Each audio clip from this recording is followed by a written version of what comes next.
Ladies and gentlemen, please congratulate the recipient of the Jack and Joan Boneholzer Scholarship, Sophia Eileen.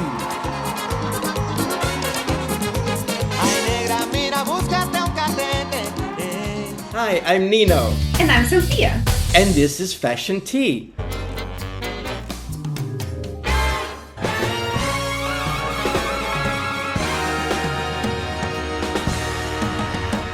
Today's guest is someone very special to both Sophia and myself. Carlos Vazquez was not only an instructor at FIDM, but also the director of the Advanced Program for Fashion Design Students, an intensive 9-month program made up of FIDM top 10 students, selected through a highly competitive interview process, which culminated in the school's incredible runway show known as Debut. Throughout his career, Carlos has worked as head designer and creative director for several major fashion brands, bringing decades of real industry experience into both fashion and education. Today, we're going to talk about creativity, the fashion industry, mentoring young designers, and what it really takes to grow and evolve as a designer. So, Carlos, welcome to Fashion Tea. Thank you. How are you? I'm doing great. Thank you for being here today. We're looking forward to sharing this wonderful space and sharing your wisdom and experience with our audience. All those little pieces of gold that I developed over the years. Yeah, as I was reading, being a fashion designer and a creative director, what is the difference between a designer and a creative director? For those of us who don't know, for our audience. Okay, well, you go in as a designer in most cases. Sometimes you come in out of retail. But all in all, you learn the process of how you were trained in school to sketching, fabrication, working with the pattern maker, with the sample makers, with the cutters. You learn how to speak their language. And as soon as you get that down, then you have to listen to the owners of the companies, your creative director, and the buyers. Because basically, you end up designing for the buyers, not for yourself, and in some ways not for the customer. The buyers know their customer, and they're going to choose accordingly. But, so you go from designer, and eventually you start to learn about all the various stores, boutiques, department stores, whatever, and you learn who those customers are, because they are different. You have customers from Saks Fifth Avenue, Neiman Marcus, Macy's, Dillard's, all kinds of stores across the country. And those women are different. Yeah. So you have to figure out who they are and what their lifestyle is. And then you go and you create the product for them to choose from. So you need that, because you need to know when the garments are due in the store, so that they can be put on the floor at the proper time. And for those of us who don't know, a buyer is a person who selects what is going to be in the store, right? So the designer will show a line, and the buyer, let's take Neiman Marcus as an example, would say, okay, these pieces work for my store because I don't have anything like them, because my customer will like them. Maybe you have something in your collection that's a little too young or a little too old, and therefore your buyer may pass. So that's why Carlos is talking about the importance of a buyer. Correct. Yeah. So, And this is funny because this reminds me, Carlos, of a story you told us, and it inspired my cooking today, actually. So I remember you telling us to master, I think it was carrot cake, if I remember correctly. It might have been lemon. I don't remember. Some kind of cake so Okay. that you would then have a good relationship and remember the birthdays of your pattern makers, since your pattern makers are the ones bringing your designs to life. So I'm making carrot cake after this just because you got in my head as I was like thinking of today. But if you, I don't know, if you want to talk more about the Yeah. importance of them, but that reminded me of you today. Well, you want to make the connection with your staff, because without your staff, you're dead in the water. You can draw all the pretty pictures you want, but they're the ones that bring them to life, and they make magic. So I had the dates down, and maybe it was Susie's birthday last month. It would be Greta's birthday next month, and they all would come to me. Am I going to get my cake? Am I going to get my cake? And so it made me feel so good. So it made a wonderful family connection amongst all of us. Yeah. Teamwork, teamwork. Exactly. Yeah. Well, Exactly. tonight's cooking will be in your honor, Carlos. Ah, thank you, thank you, thank you. Since Did I? you were in charge of the advanced program at FIDM, Yes, and I remember you were interviewing so many students right. that applied for the program, but only 10 were selected. So I was thinking, how do you spot talent, so to speak? Out of 50 students that apply, only 10 get in the program. How do you Correct. select it? What's your Yeah. criteria? How do It you? was it was what they put together on their rolling racks in physical garments, what they showed in their portfolio, Mm, because you're looking for that creative edge. I kind of use, do you guys know what a balance beam is in gymnastics? Yeah. yeah. Okay. In gym, you're supposed to walk on that beam and you have to stay balanced. But if creativity is to the left, you want to lean that way a little bit. But marketability is to the right.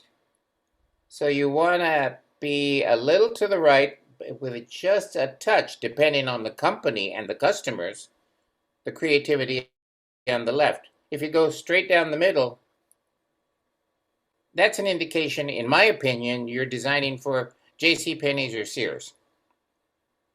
So luckily over the years, I started off designing for what I called Mrs. Average America, which was between 40 and death. Okay. And then there were other customers that were more contemporary, and they would shop at Saks and Neiman's and Bergdorf's and whatever. And they wanted that something that was a little bit different, but yet not too different. What you see on the runway is on the runway. It's not in the stores. The buyers for those lines, like Dior, Givenchy, Balenciaga, all of them, they sell differently. They sell more items. Where as a designer in a corporation, everything that you design has to come together and complete a look.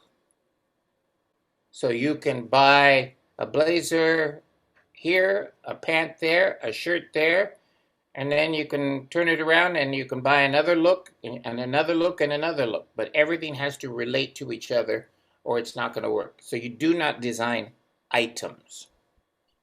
Yeah.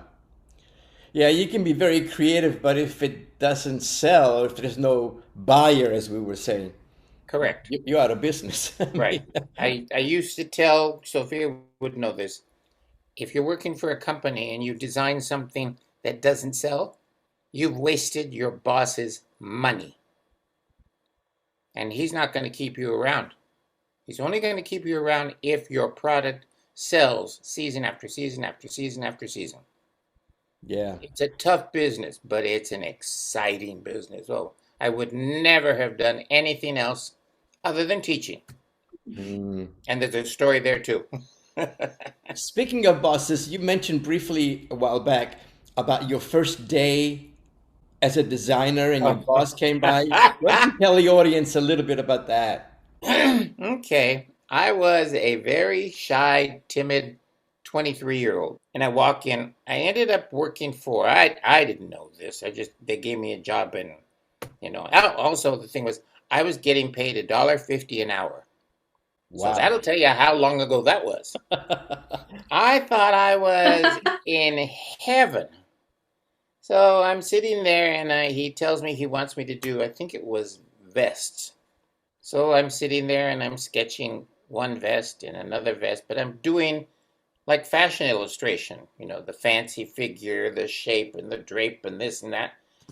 And he walks by, I'm going to use a word, but not the word he used. He said something like, "What the hell are you doing?" Scared the billy jeebers out of me. And I said, "I'm designing." He says, "Not like that, you're not." And that's when he explained to me about flats. The stiff garment with the sleeves out and every single detail in it. Don't miss one detail. You have to have every dart, every body seam, every this, every that. And so I never did another fashion figure again. So I learned my lesson on that one. I will say the fact that FIDM had such an emphasis on merchandising is what made me A, pick it, and B, value it so much. I see so many fashion schools have an emphasis more on the artistic side. Curriculum taught us, and that's what we're talking about, right? So many tops to so many bottoms. Yes. That's so important. I think it gets so overlooked. Fashion is not just a pretty, sketch. And that is, I think, what I use the most on an everyday basis as a designer in an actual company. So yeah, just something to keep an eye out. If you're an aspiring designer, the business side is equally as important. Yeah, just keep in mind that every time you get up in the morning, or you're going to go to dinner, you're going to go to lunch or whatever, you're going to go to that closet and you're going to pull out from everything you've purchased a cohesive look so that you are dressed and ready for whatever it is you're going to do. I was lucky because the company I worked for was a very, very large company, but I didn't know who they were. I was just a young kid. Then I find out it was one of the 10 largest sportswear houses in the country. Wow. Of course, did that mean anything to me? No. I was there to draw pretty pictures. I remember my first trip to New York and all the things that I was exposed to. But it's also frightening because you're buying, let's say, you're buying 5,000 yards of a print. And if that print doesn't sell, you better have a big garage. So I remember yes. you telling us to make because I think a lot of designers during debut at FIDM, mostly young designers, really wanted to begin their own lines. And I Yes. remember you reminding us to make mistakes on somebody else's dollar. And that's something that stuck with me. And as I've grown, I've understood what that means, because you will Oh, yes. mistakes, and little mistakes cost a lot of money. So Absolutely. you want to have people beside you that know how to get you out of those and lead you through, just a little nugget of gold, I remember, for me too. I remember a student from the school I went to. The mistake that he made one time, and how it got through production, I don't know. And back then they didn't have Lycra. Didn't have any of that. It was rigid fabric. There was no way to get in or out of that garment. There were no hooks. There were no zippers. Oh, There were no nothing. So let's say 10,000 units were shipped to the various stores. Oh my God. No customer could get in them. that's Wow. insane. That's an expensive mistake. That's an expensive mistake. You're right. How did it get through production without anybody saying, how do you get into this? Exactly. Exactly. So I said, please, dear God, don't ever let me make a mistake like that. We haven't really talked about your early days, so to speak. How did you get into the whole fashion business and designing, or give us Well, I do remember when I was a very little boy. You guys are too young to know. There in the movie theaters, there was a newsreel thing. It was called Movie Tone or something like that. And they would show the collections. Well, this Wow. 6-year-old little boy was sitting there and going, ooh, oh, ooh, ooh. And my mother turned to me and she goes, shh. I didn't know what I was doing.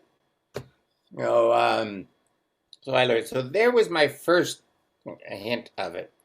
And it's just something that I wanted to do. My father was incredibly talented. Oh, So I watched him do things. And he did. I remember one time he was sketching children's dresses. your father? Yeah. Oh, so he Yeah. was also in the industry in fashion No, design? well, actually, no, that's not true. He was. At one time, again, when I was very little, he was a cutter. Fabric cutter. Before Fabric I knew cutter. what a cutter was. So he had done that. So I think I'd glommed onto something like that. Went to school and this and that. Then I went into the military. It was when I got out of the military that I said, okay, that's it. I'm going to do it. And I signed up. I went to Woodbury, which is a private college. And I had to learn. But here's an interesting story. Sophia, you might remember. My mother called me up one time and said, how do you put in a zipper? And so she was at the machine and we were on the phone together and I explained it to her and she did it.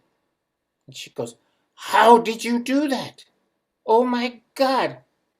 And she says, you need to be a teacher. I said, no, Mom, I want to be a designer. I don't want to be a teacher. No, no, no, no, no. You need to be a teacher. I became a teacher. And thankfully, I think I was good at it because I love sharing with the students. It gives Yeah. me such pleasure. I had 37 years as a designer and 23 years as a teacher. Oh, So, 23 years, really? yeah, I didn't at FIDM, 23 years. I go, how did I get here? And of course, I had, our friend Mary Stevens, the Yeah. best lady in the world. Yeah. So for those of us in the audience that don't know who Mary Stevens is, she was the director of the fashion design program, and she was the original director from day one, practically at FIDM. Correct. And she created the whole program, the curriculum, the classes, and all that. Absolutely. And she was just brilliant. I learned so much from her. She was just Yeah. amazing. She was, One smart lady. She knew when to step forward and make the statement, and she knew when not to. A lot of people disagree with me, but I'm sorry. Business is a game, and you have to learn how to play it. And if you do, then you got kind of smooth sailing, but never perfect. You're going to be up and down and up and down and the one thing I will say, and you alluded to that, Sophia, and don't start your business right out of school. You need to learn your craft. You need to fall, you need to get up, and you need to do it again and again, and yeah, eventually it will all fall into place. yeah. I tell my students to get an internship when you graduate from Yes, any school, because there's stuff that happens in the real world that you don't learn in a classroom, and you don't right, even know that it's even an option. Like you mentioned, 5,000 yards of fabric, and then you're at the end of the season, you got 300 yards left. Like, what are you gonna do with it? Or furthermore, what if the fabric is late? And oh, if the fabric is late by Worst 2 3 weeks, nightmare. You know. yep, So, but learning these are experience that you learn working in the industry, internships, what have you, and even if you're the assistant to the assistant to the assistant designer, you learn so much being in the arena, so to speak. it's called OJT, on the job training. And you learn. There were times when I would walk into the office, and before I got to my desk, everybody would come to me. You got to find us this. You got to find us that. This is going to be late. The ship that had the merchandise sunk. And, and it's like, oh my God! Yeah. So you had to pull a rabbit out of the hat. Yeah. My boss one time called me into his office. he was taking me with him to Europe for our Oh, first trip. wow. So that was my surprise, and that was one of the payoffs that you get. Mm. Because back then we went to Europe sometimes 2 to 3 times a year, and I wasn't going to say no to that. Mm-mm. Yeah. So why Europe? Why go to Europe? Tell us about that. What? Well, back then we didn't have the internet, Mm. so we had to go to stores, and that was the thing. We were in Paris or London or wherever, and we were buying samples if we feel we needed to. So it was And then, of part of course, it was inspiration, basically, getting it was. ideas, Yes, yeah. You could details. sit there in Paris at a sidewalk cafe, or let's see. One time we went to Cannes, and we were just all we did was sit outside and watch the parade of people go by and how they were dressed. I would say even with the internet, my job still consisted of going shopping for every season because you can't see things like the stitching and even then. So nowadays the photo shoots are done before your production sample. So small things may change, and Yeah, even more now we're pivoting towards people are taking a picture, a flat image of a garment, and AI is generating the image that you're going to see online. So right. even less, you're getting a good rendering of something you may want to copy. So I don't think that's actually been lost at all in the industry. I still went shopping and turned things around and sneakily tried to take a picture or not so sneakily Yeah. by references. Now, I'm curious because you're now living in Barcelona. Hmm. We're here, and you have lived here. Do you see things differently on the streets than what we have here? Absolutely. I would say the style in general is more refined. That's the easiest way to describe it. Okay. So, Yeah. I went out yesterday actually in a set that I bought from Target just to travel. It's like a gray set, joggers, and a pullover, just because it's like the most comfortable thing that I wanted to travel in. I usually don't wear it out, but I was just feeling like having a lazy day and I was going over to see a movie and I was like, well, this is fine. And the first thing somebody says to me is, wow, you look really sporty. But it wasn't like a good thing. It was like, you really shouldn't be wearing that unless you're going to the gym, you know? And to me, it was like, I'm supposed to be the fashionable one here. Like, okay. So so generally I think it's more refined. I mean, I live in a town, of course you're gonna, see casual wear as well, but I see a lot of, wide leg pants. They might be in a lycra, so it's more comfortable. They might be updated in a way Right. where it is comfortable, and that's great that they're innovating in that manner. But it's still a very refined look Yeah. versus, your I had a your feeling. I props. had a feeling. Yeah. So you want to talk about fabrics and why we choose fabrics for our looks? Yeah. Tell us about. Okay. Okay, Great. I got one. There's two approaches to design. You can sketch like you were mentioning sketching, and then you Right. find the fabric to match that sketch, or you Right. can use fabric as a source of inspiration. And I tell my students to find some old Yves Saint Laurent videos of him draping literally Yes. on a live model. So there's two Right. ways. So speaking of fabric, why don't you talk about? Okay. Why don't you share about fabric in Okay. that Let me point of start off with again going back to those first days, weeks at the name of the company was Alex Coleman, and they did sportswear. Sportswear, the category of sportswear is pants, jackets, blazers, t-shirts, tank tops, tunics, skirts, and things that you would wear out to the street or to the grocery store or to lunch or to dinner, those type of things. Not active.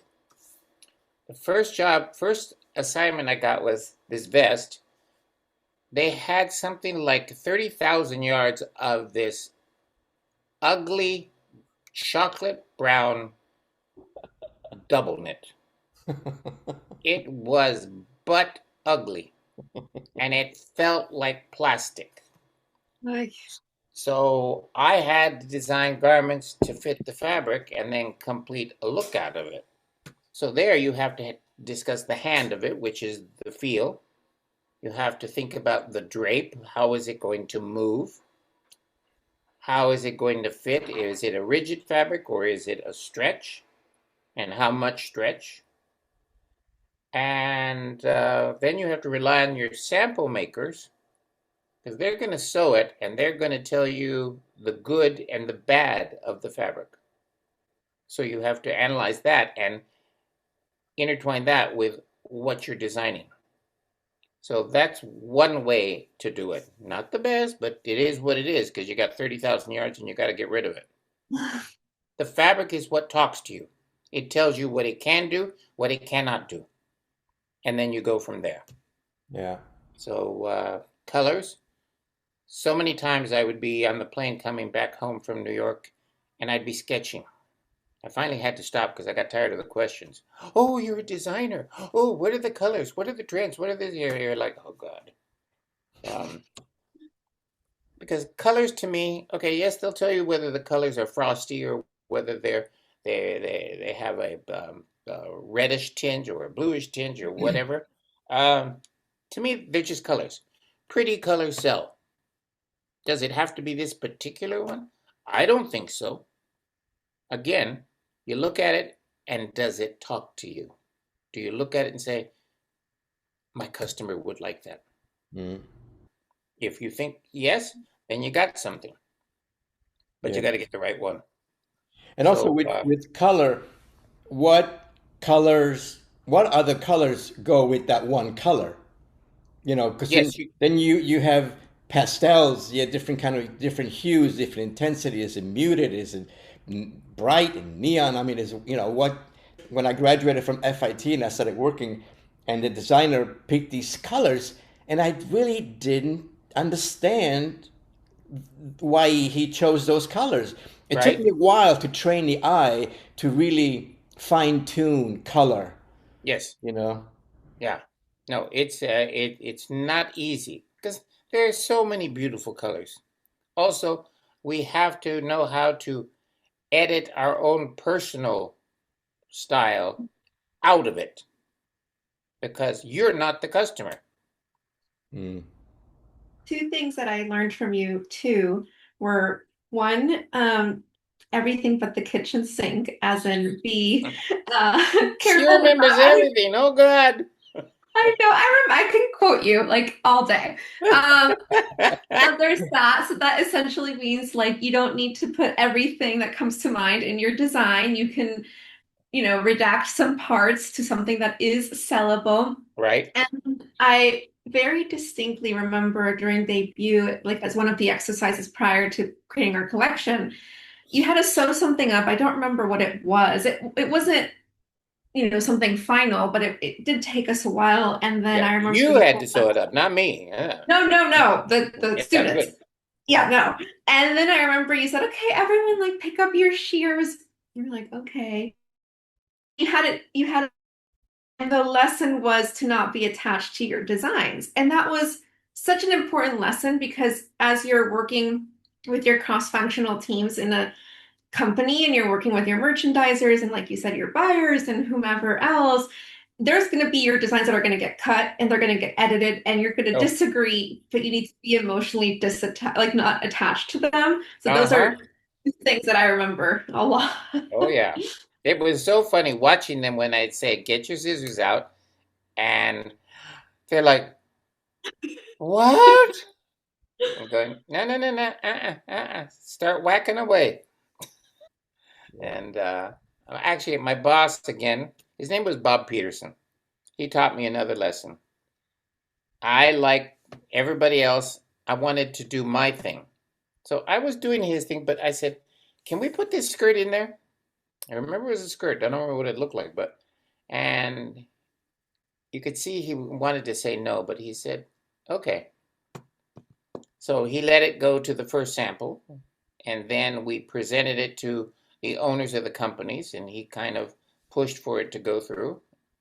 And then we did duplicates. Now, duplicates is a word you should remember in terms of, it's salesman samples. Because your salesmen across the country have to have samples to show to sell. we had something like 67 different salesmen across the country. So we had to duplicate the whole line, which is 300 pieces or more, duplicate it, what did it say, 57 times? I kept saying, how's the skirt doing? How's the skirt doing? How's the skirt doing? Didn't do well. By Wednesday of the first week, it was out. Oh. I learned my lesson. I was crushed. But again, you got to get up and keep moving. It's not the end of the world. All right. Well, this was Well, good. This This is amazing. was a good little wisdom sharing, shall we say? And For I all want to the- thank you, Carlos, for Ah, thank you. everything. Yeah, My thank you pleasure. for taking your time and sharing your wisdom with us. Really appreciate that. It is my pleasure. Simone And- Alexander and I used to do this all the time, and because we had similar experiences, all designers have similar experiences. I remember saying, this should be done so that the students can hear our dialogue and interaction with each other, and then be able to ask us questions. So what you're doing here is exceptional. Keep it up. Good. We Thank will. you, Carlos. And you're definitely the inspiration for this, and you inspire me every day. So thank you for being my best mentor. And for Thank you, those thank you, thank you. And for those of in the audience that are not familiar with this channel, subscribe so you will be notified when we have the next one, which will be in about 2 weeks or so. So All right. thanks again. Have a wonderful day, and till we meet again. All right, you too. I enjoyed it. Thank you, thank you, thank you. Thank you. Bye. Bye.